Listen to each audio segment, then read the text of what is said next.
समर्थ. जय जय स्वामी समर्थ. अनुभव क्रमांक 82. आंधळ्या मुलास नेत्रप्राप्ती. एक वेळ श्री स्वामी समर्थांची स्वारी देशमुखांच्या वाड्यात बसली होती. जवळ बाबा सबनीस, रामदासी बुवा, बाबा यादव, गोपाळ भट, सुंदराबाई, दुसरी आणखीही मंडळी होती. त्यावेळी सुंदराबाईंजवळ एक मोगलाईतील ब्राह्मणाची बाई आपल्या मुलासकट बसली होती. शिवबाईने महाराजांची प्रार्थना केली की या ब्राह्मणाच्या बाईच्या मुलाचे डोळे मौजीबंधन झाल्यापासून गेले, अगदी दिसत नाही, तरी कृपा करून त्याला डोळे द्यावेत. असे तिचे भाषण ऐकून श्री समर्थ म्हणाले, 5 राक्षस आमची परीक्षा बघण्याकरता येत आहेत. त्या परीक्षेच्या वेळेस हा पोरगा डोळे उघडतील. इतक्यात 5 वैष्णव डोकीला शालजोड्या बांधलेले तेथे आले.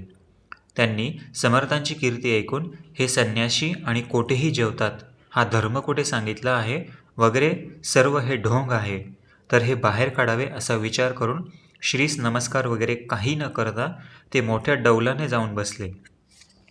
काही कर्नाटकी भाषेत व काही संस्कृत भाषेत आपापसात बोलू लागले. इतक्यात आणखीन एक आचार्य व 7 दुसरे वैष्णव तेथे आले. श्री साष्टांग नमस्कार करून ते महाराजांसमोर बसले. महाराजांनी आंधळ्या मुलास गणेशा इकडे ये या काळ्यांच्या मनातील वाक्य उत्तरासह यथासांग यांना सांग. तेव्हा आंधळा मुलगा चरणी मस्तक ठेवून विनवू लागला की महाराज, मला अक्षर देखील येत नाही, मी यांना काय सांगू. तेव्हा समर्थांनी आपल्या गळ्यातील माळ त्या आंधळ्या मुलाच्या गळ्यात घातली व झेंडूची फुले त्याच्या डोळ्यास लावली.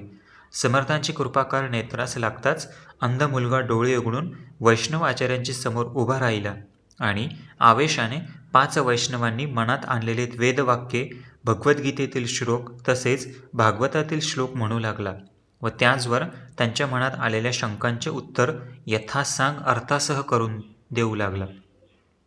श्रींनी दिलेले हे अद्भुत परमार्थिक सामर्थ्य पाहून वैष्णव आपल्या मनात विरघळले आणि अभिमान सोडून अनन्य शरण होऊन त्यांनी श्री समर्थ चरणी साष्टांग नमस्कार बहुत घातले व महाराज, अपराधाची क्षमा करावी, आपण समर्थ आहात. आमच्यासारखे मूळजन आपले निरंतर अपराध करतात, पण आपण ते सर्व क्षमा करता, असे आपले ब्रीद वेदपुराणे गातात. याप्रमाणे त्यांनी स्तुती केली. ते ऐकून महाराज म्हणाले, आम्ही पाहिजे त्या जातीचे मनुष्याचे अन्न खातो. ही परीक्षा पाहण्याकरता येथे आलास आणि तुझी आई मुसलमानाखाली गेली व तुझा जन्म इमाम बक्षापासून झाला, तिची परीक्षा तू केली नाहीस का. हे श्रींच्या मुखातील भाषण ऐकून दे माय थाय डरणी या म्हणणीप्रमाणे वैष्णवास झाले. अत्यंत लज्जित होऊन तो महाराजास म्हणाला, महाराज, अशा पतितास प्रायश्चित्त काय ते सांगावे.